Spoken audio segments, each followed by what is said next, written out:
ये सब है आपका कुछ इन्फॉर्मेशन, सामान्य निर्देश है। ठीक है, सामान्य निर्देश है, इसको अच्छी तरह से आप पढ़ लेंगे। आज हम लोग देखने वाले हैं मैथ का और क्लास 7 का। ठीक है, और इस टाइम का अलाउ जो है आपका 75 मिनट है। टोटल मार्क्स की हम लोग बात करें तो ये है आपका 40 मिनट। ये कुछ सामान्य निर्देश हैं। सामान्य निर्देश को आप ध्यानपूर्वक पढ़ेंगे और इसके पश्चात आप प्रश्न बनाना शुरू करेंगे। ठीक है, तो हम लोग डायरेक्ट चलते हैं प्रश्न पर, और प्रश्न क्या कहता है उसके बारे में हम लोग चर्चा करते हैं। प्रश्न कहता है कि 7xy का समान पद निम्न में से कौन सा है। ठीक है, समान पद कहने का मतलब है कि इसी के जैसा आपको पद सर्च करना है, खोज करना है। ठीक है, तो यहाँ पर देखिए, ये जो है आपका xy के रूप में है, यहाँ पर भी xy के रूप में है। ठीक है, तो ये xy है, ये भी xy है, तो यहाँ पर 7y है, तो 7y तो होगा नहीं, क्योंकि जब भी होगा अगला पद जो होगा xy के रूप में ही होगा, और जब xy के रूप में होगा वही आपका इसका समान पद होगा। तो हम लोग बात कर लेते हैं कि यहाँ पर a और b दोनों बोल रहा है। a और b दोनों का मतलब कि a भी है b भी, तो b तो है नहीं, इसलिए एकदम ही नहीं होगा। ओके, तो 7xy है और यहाँ भी 7xy, इसी का समान ये भी है, 7xy भी है। ठीक है, और ये भी ये 4xy है। तो अगर हम बात करें तो ये और ये दोनों एक समान रूप है, यानी इसके समान ये भी है और दोनों एक समान पद है। लेकिन हम लोग आंसर की बात करें तो आंसर तो भाई दोनों में से कोई एक ही होगा। तो अगर आपके ऑप्शन में अगर दोनों हैं तो आप इसमें कोई एक मार दीजिएगा, तब वो कोई दिक्कत नहीं है, दोनों सही होगा। ठीक है, तो इसके बशर्ते हम इसका आंसर हम मार सकते हैं। अगर आप एक इसमें मारना चाहते हैं तो आप 7xy के रूप में आप मार सकते हैं, कोई दिक्कत नहीं होगा, क्योंकि ये स्वयं प्रश्न ही दे दिया है, इसलिए आपका ये भी उत्तर हो सकता है। तो चलिए अब हम लोग देख लेते हैं प्रश्न संख्या 2 की ओर। प्रश्न संख्या 2 क्या कहता है, इसमें कहता है कि निम्न में से कौन सा द्विपदी है। द्विपदी का मतलब उसमें xy के प्लस माइनस के रूप में हमारा 2 पद होना चाहिए, मतलब जो प्रश्न रहेगा उसमें 2 पद होना चाहिए। ओके, तो यहाँ पर देख रहे हैं कि ये एक पद है, ये होगा नहीं, ये 2 पद है, 1 2, ये 3 पद, 1 2 3 पद, ये सिर्फ एक पद है, ये नहीं होगा, ये नहीं होगा, यानी इसका जो राइट आंसर होगा आपका, ये होगा आपका राइट आंसर, ये बी नंबर है ना, यानी बी नंबर जो है ये द्विपद में है। ठीक है, यानी 3x प्लस y जो होगा ये द्विपद के रूप में आपका राइट आंसर होगा। ओके, इसी तरह से हम लोग प्रश्न संख्या बात कर लेते हैं 3 की। अब प्रश्न संख्या 3 क्या कहता है कि -5x² में संख्यात्मक गुणांक क्या होता है। मतलब कि वेरिएबल नंबर के साथ जिस संख्या से गुणा किया जाता है उसको संख्यात्मक मान बोलते हैं।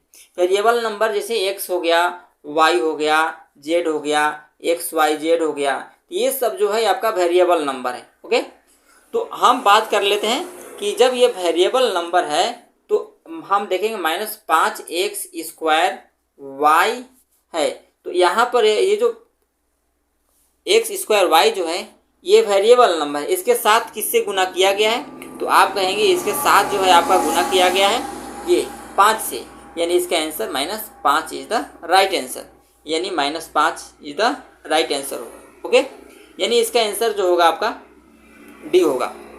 उसी तरह से हम लेते हैं प्रश्न संख्या 4 की ओर। अब प्रश्न संख्या 4 क्या कहता है, 4m + 3n को जोड़ने पर क्या प्राप्त होगा।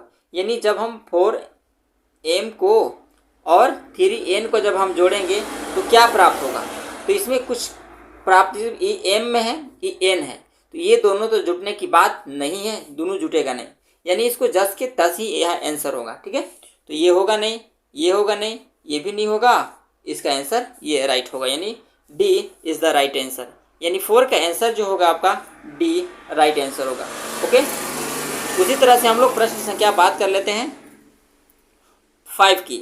अब 5 में क्या कहता है, इतना का हमको मान निकालना है, तो इसके लिए हम क्या करेंगे, यहाँ a के जगह पर कितना रखना है -2, अब b के जगह पर 2 रखना है। तो ये क्यू है, एक क्यू में -2 का क्यू करेंगे, यहाँ पर -2 का क्यू करेंगे, इसके बाद माइनस प्लस फिर 2 का क्यू करेंगे, एगो -2 का क्यू होगा, एगो 2 का क्यू होगा, क्योंकि a का मान -2 है और b का मान 2 है। इस तरह से हम यहाँ लिख दिए 2, -2 का क्यू आपका होता है -8। ओके, और -2 का क्यू होता है यहाँ पर 8, है ना।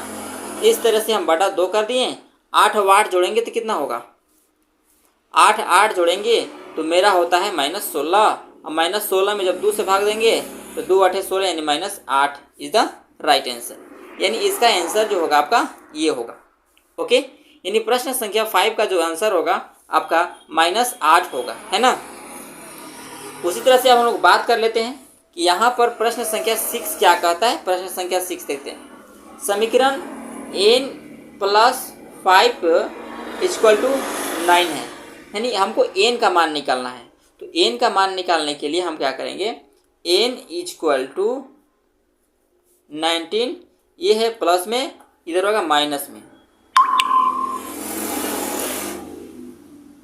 क्या होगा यार, माइनस में, यानी n = हो गया मात्र 14, यानी n का मान कितना आएगा, 14 आएगा। ओके, तो यहाँ पर हम देख पा रहे हैं कि ये तो होगा नहीं, ये भी नहीं होगा, ये भी नहीं होगा, यानी जो डी नंबर आपको यहाँ पर दिख रहा है, डी नंबर जो ये आपको दिख रहा है, यही आपका राइट आंसर होगा, यानी 14 आया, यानी इसका आंसर जो होगा ये 14 आंसर राइट होगा। ओके, यानी D is the right answer. Next प्रश्न की हम लोग बात कर लेते हैं। प्रश्न संख्या 7। प्रश्न संख्या 7 क्या कहता है कि y के दोगुने में, यानी y के दोगुने मतलब 2 से y में गुना कर देना है। y के दोगुने में अगर हम 3 घटाते हैं तो हमको 9 प्राप्त होता है। कितना प्राप्त होता है, 9, यानी यहाँ हो जाएगा 2y - 3 = 9। ये हमारा समीकरण, इसका समीकरण रूप है। क्या समीकरण रूप है भाई, तो 2y - 3 = 9, तो 2y - 3 = 9 is the right answer. ये आपका गलत होगा, ये भी गलत होगा, ये भी गलत होगा, यानी जो प्रश्न संख्या 7 का जो राइट आंसर होगा वो आपका ये 2y - 3 = 9 is the right answer. Okay, यानी ए इज द राइट आंसर होगा। हम लोग नेक्स्ट प्रश्न की बात करते हैं। नेक्स्ट प्रश्न क्या कहता है, इसमें x का वैल्यू फाइंड करना है। अब x का वैल्यू कैसे फाइंड होगा, जैसे यहाँ पर 5x हुआ -3 हुआ बराबर, यहाँ पर मेरा यहाँ पर कितना है 3x + 7। अब यहाँ पर चर संख्या को एक दिन करते हैं और अचर वाला के एक दिन, यानी वेरिएबल नंबर को वेरिएबल नंबर दें और नॉन वेरिएबल को नॉन वेरिएबल दें। क्या करेंगे यहाँ हम करेंगे 5x, फिर माइनस करेंगे 3x बराबर, यहाँ पर करेंगे 7, ये हो जाएगा माइनस तो हो जाएगा प्लस, यानी 3, यानी यहाँ हो जाएगा 2x 7 3 = 10, यानी x 5 से जब भी कटेगा 5 बार में तो x 2 से, तो यहाँ बचेगा x = 5। यानी हम बात कर लेते हैं आंसर की, तो इसका जो आंसर होगा आपका x = 5 is the right answer. ठीक है, तो इसमें ऑप्शन में हम देखेंगे कि x का मान 2 तो होगा नहीं, और x का मान 3 भी नहीं होगा, x का मान 5 होगा। ठीक है, तो ये 5 is the right answer. Okay, next प्रश्न की हम लोग बात करें तो ये है आपका समीकरण। तो कौन सा समीकरण सही है उसकी हम लोग को जांच करना है, गणना करना है। तो साथियों आपको बता दें कि जो समीकरण की जांच करने का तरीका है कि समीकरण में एक इक्वल टू होना चाहिए, यानी बराबर होना चाहिए, एक या तो प्लस होना चाहिए या तो एक माइनस होना चाहिए। ठीक है, तब जाकर वह जो है आपका समीकरण कहलाएगा, है ना। या तो प्लस होना चाहिए या माइनस होना चाहिए, प्लस माइनस के रूप में होना चाहिए, और उसमें एक बराबर होना चाहिए। तो हम देख रहे हैं कि इसमें बराबर का चिन्ह नहीं है तो ये समीकरण नहीं है, इसमें बराबर का चिन्ह नहीं है तो ये भी समीकरण नहीं है। ठीक है, तो ये देखिए इसमें बराबर का चिन्ह है, प्लस भी है, यानी ये समीकरण है। और यहाँ पर सभी समीकरण है, नहीं सभी समीकरण नहीं है। एक बात और कि जो भी समीकरण में है, समीकरण में आपको एक वेरिएबल नंबर जरूर होना चाहिए। ठीक है, एक वेरिएबल नंबर जिसको VN बोलते हैं, वेरिएबल नंबर जरूर होना चाहिए XYZ के रूप में, चाहे जो भी नंबर हो। ठीक है, ओके, तो ये है आपका प्रश्न, जो 9 प्रश्न का जो उत्तर होगा आपका ये होगा। ओके, नेक्स्ट प्रश्न की हम लोग बात कर लें तो दो सम संख्याओं का जोड़ 10 है तो वह संख्या क्या है, मतलब दोनों संख्या सम आना चाहिए। आप यहाँ पर देख पा रहे होंगे कि 2 लगातार सम संख्या आना चाहिए, मतलब लगातार सम संख्या। तो 2 के बाद 8 है। आप यहाँ पर ध्यान देंगे कि जब 2 के बाद 8 है तो बीच में एक 6 भी सम संख्या आ रहा है, इसलिए नहीं होगा, क्योंकि बीच में भी 4 आ रहा है, 6 आ रहा है। ओके, इस तरह से हम देखते हैं तो ये तो होगा नहीं। 3 के बाद 7, तो इसमें एक विषम संख्या आ गई, ये नहीं होगा, ये भी नहीं होगा, तो इसका आंसर राइट होगा, क्योंकि 4 के बाद 6 ही एक ऐसा संख्या है जो कि लगातार विषम संख्या है, और दोनों का जब हम जोड़ करते हैं तो मेरा आता है 10। ओके, तो उम्मीद है ये समझ में आ गया होगा। अब हम लोग चलते हैं सेक्शन बी की ओर, और सेक्शन बी क्या कहता है, प्रश्न को ध्यानपूर्वक समझेंगे आप। ये है आपका सेक्शन बी। अब यहाँ पर एक त्रिपदी व्यंजक का उदाहरण बताना है। क्या? त्रिपदी व्यंजक का उदाहरण बताना है। इससे पहले आपको बता दूं कि सेक्शन बी में आपको 5 क्वेश्चन रहेंगे, ठीक है, और एक क्वेश्चन आपको 4 नंबर का रहेगा, एक क्वेश्चन 4 नंबर का, यानी 5 क्वेश्चन जो है आपका टोटल 20 नंबर का रहेगा। इसलिए आपको सेक्शन बी को छोड़ना नहीं है, आपको इसको बढ़िया से ध्यानपूर्वक समझना है और उसको सोल्व करने की कोशिश करना है।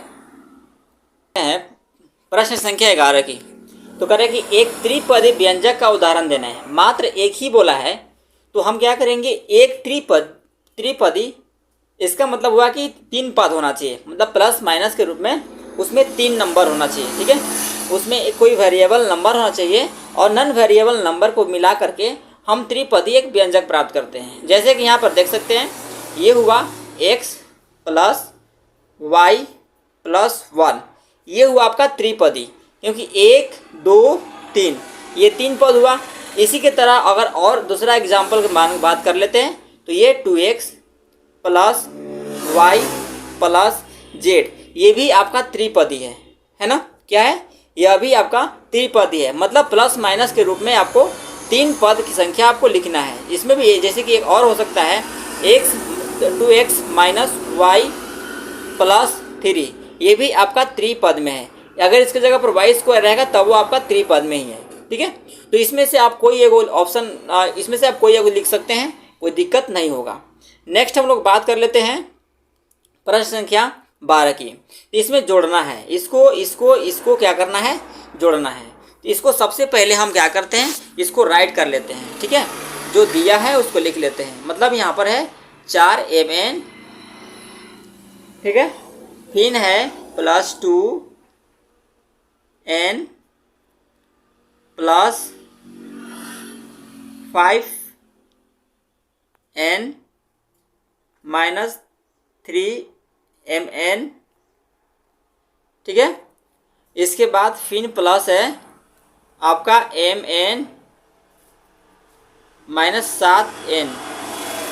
इस तरह से हमने क्या कर लिया, इसको राइट कर लिया। अब हम मिलाएंगे कि mn वाला कै गो है, यहाँ पर भी mn है, यहाँ पर भी mn है, और यहाँ पर भी mn है। तो सबसे पहले हम mn वाला को सॉल्व करते हैं। तो यहाँ पर देखिए आप, यहाँ पर 4 गो mn, यहाँ पर 3 गो mn घटा देना है, तो 4 mn में से 3 mn, तो 1 mn बचा, 1 mn यहाँ, अब 1 mn यहाँ, मतलब कि ये बचा कितना, 1 अब 1 2। इसको हम ऐसे भी हल कर सकते हैं, प्लस वाला का जोड़ करके 4 अब 1 5, 5 mn हुआ, 4 mn अब 1 mn 5 mn हुआ, और 3 mn घटा देंगे तो बचेगा 2 mn। तो यहाँ पर हम लिख सकते हैं 2 mn, ठीक है। आप अपने कॉपी में नोट डाउन करेंगे। और यहाँ पर देखिए ये 2n है, और यहाँ पर भी n है, और यहाँ पर भी n है। तो हम देख रहे हैं कि ये 5 है, 5 mn, तो 5 और 2 प्लस लगा जोड़ेंगे तो 5 2 7 हो जाएगा, ठीक है। 5 और 2 कितना हो जाएगा, 7n हो जाएगा। और 7n में से अगर 7n को हम घटा देते हैं तो मेरा आंसर आता है 0। कितना आता है, 0। यानी इसका आंसर जो आएगा मात्र कितना, केवल 2mn राइट आंसर होगा, ठीक है। कितना, केवल 2mn राइट आंसर होगा। उम्मीद है ये समझ में आ गया होगा, ठीक है। मुझे कमेंट में बताइएगा आपको वीडियो कैसा लग रहा है। प्रश्न संख्या हम 13 की हम लोग बात करें तो क्या है, a बराबर x + y - 1, b बराबर x - y + 1, c बराबर y + 1 - 2x हो, तो a b c का मान क्या करना है। मतलब कि गाइस इसको ये सबको क्या करना है, जोड़ना है, ठीक है। तो चलिए हम लोग जोड़ते हैं फट से। तो सबसे पहले हम क्या करेंगे, इसको लिख लेते हैं, ठीक है। यानी a + b + c, यानी हम सबको जोड़ देते हैं। तो सबको जोड़ने के लिए क्या करेंगे, x + y - 1, ठीक है। फिर प्लस करेंगे, प्लस b है तो b का वैल्यू निकल लिखेंगे, एक्स माइनस वाई प्लस 1।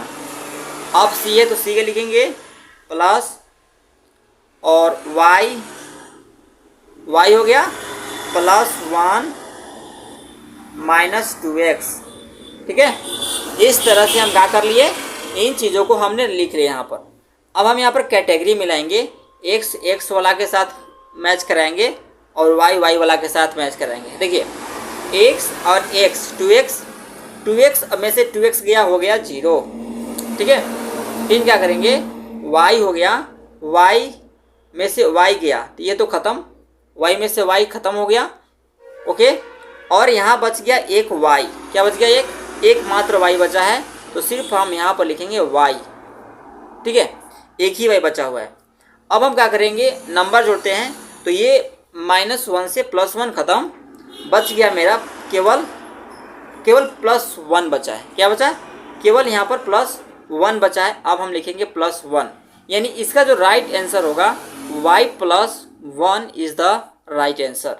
आप अपने कॉपी में नोट डाउन कर लेंगे। ओके, नेक्स्ट प्रश्न की हम लोग बात करें तो प्रश्न संख्या 14।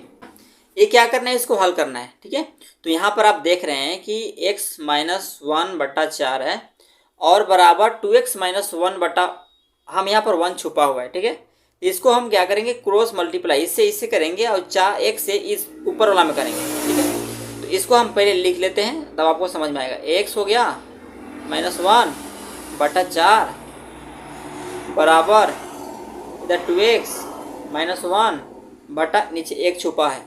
इसको जब हम क्रॉस मल्टीप्लाई करते हैं, जब क्रॉस मल्टीप्लाई इससे इसमें मल्टीप्लाई करेंगे और इससे इसमें करेंगे ना, तो 1 से गुना इतना में करेंगे तो ये मेरा इतना ही रह जाएगा। और जब 4 से ये दोनों में मल्टीप्लाई होगा तो 4 दूना के 8x हो जाएगा, -4 एकम 4 हो जाएगा। और x वाला के एक दिन करेंगे तो यहाँ पर मेरा हो जाएगा, ये हो जाएगा, इधर ये वाला इधर है तो इधर आएगा तो माइनस में 8x होगा।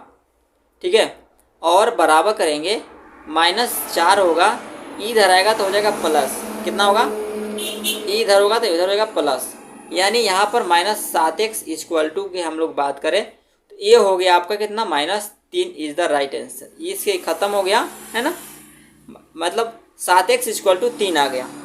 इसे हम बात कर लेते हैं x का वैल्यू। तो x का वैल्यू फाइंड करने के लिए हम क्या करेंगे, यहाँ पर हम ये हो जाएगा 3, ये गुना में है तो जब बराबर की इधर आएगा तो हो जाता है भाग में। ठीक है, x का मान हुआ 3/7। ठीक है, तो ये हुआ आपका राइट आंसर। क्या, ये आपका राइट आंसर हुआ, ये आपका आंसर राइट हुआ। ओके, तो उम्मीद है समझ में आया होगा। नेक्स्ट प्रश्न हम लोग देखते हैं, प्रश्न संख्या 15 की। अब प्रश्न संख्या 15 क्या कहता है कि 3 लगातार विषय गलत लिख दिया है, विषम संख्याओं का जो योग है वो 39 है, तो संख्याएं ज्ञात करना है। तो मान लिया जाए, माना कि यहाँ पर पहली संख्या क्या है, x है, दूसरी संख्या x + 1 होगा और तीसरी संख्या क्या हो जाएगा, x + 2। ये 3 लगातार विषम संख्या हुआ और यहाँ पर हम दे देंगे प्लस, और तीनों का योग जो दिया हुआ है आपका 39 दिया हुआ है। ठीक है, जब हम इस सबको जोड़ते हैं तो x 2x अब एक हो जाएगा 3x, ये हुआ आपका 3x प्लस हो जाएगा 2 1 3 बराबर हो जाएगा आपका 39। यहाँ से हम क्या करते हैं, 3x लिखते हैं। 3x लिखने के बाद हम क्या करते हैं, ये 39 में 3 को सब्ट्रैक्ट करते हैं, घटाते हैं, यानी 3x = हो जाएगा आपका 36। कितना होगा, 36 होगा। जब यहाँ से ये 12 ये कटेगा तो ये कटेगा 12 बार में। ओके, कितना बार में कटेगा, 12 बार में, तो कट गया, यानी x का मान हो गया आपका 12। ओके, जब x का मान 12 हुआ तो हमें निकालना है संख्या। तो आप याद रखेंगे कि हम संख्या माने हैं x, और एगो x + 1 माने हैं और दूसरा का है x + 2। ओके, तो यहाँ से हम रख सकते हैं, यहाँ देखिए पहला x है तो यहाँ पर हो जाएगा इसका आंसर एगो का 12 होगा। ठीक है, और 12 + 1 जोड़ेंगे तो ये दूसरा का संख्या निकलेगा। ठीक है, और 12 + 2 जोड़ेंगे तो मेरा तीसरा का संख्या निकल जाएगा। इस तरह से यहाँ पर हम क्या करेंगे, जब हम इसको ऐड करेंगे, ठीक है, जब हम इसको ऐड करेंगे यानी 12, एक तो 12 हो गया, दूसरा का इसको अगर हम ऐड करेंगे तो 12 और 1 कितना हो जाएगा, 12 और 1 13, ये हुआ 13। और इसको जब आप ऐड करेंगे तो 12 2 हो जाएगा 14। मतलब कि अगर हम संख्या को जोड़ते हैं तो यहाँ पर हो जाएगा, एक संख्या था x, दूसरा का संख्या था x प्लस 1 और तीसरा का संख्या था x प्लस 2। ये x का मान मेरा आया था 12, तो 1 हो गया 12, दूसरा का है 12 प्लस 1, जब हम जोड़ेंगे तो मेरा आता है 13, दूसरा का संख्या हो गया विषम संख्या 13। और यहाँ पर जब हम इसको जोड़ेंगे 12 प्लस 2 जोड़ेंगे तो 12 2 हो जाएगा 14। यानी ये 3 ऐसी लगातार संख्या है जिसको हमको जोड़ने पर कितना आ रहा है, जोड़ने पर हमको प्राप्त हो जाएगा कितना, 39 प्राप्त हो जा रहा है। ओके, तो उम्मीद है ये प्रश्न आपको समझ में आ गया होगा। ठीक है, तो चलिए मिलते हैं फिर नेक्स्ट वीडियो में। बेस्ट ऑफ लक, धन्यवाद, जय हिंद, जय भारत।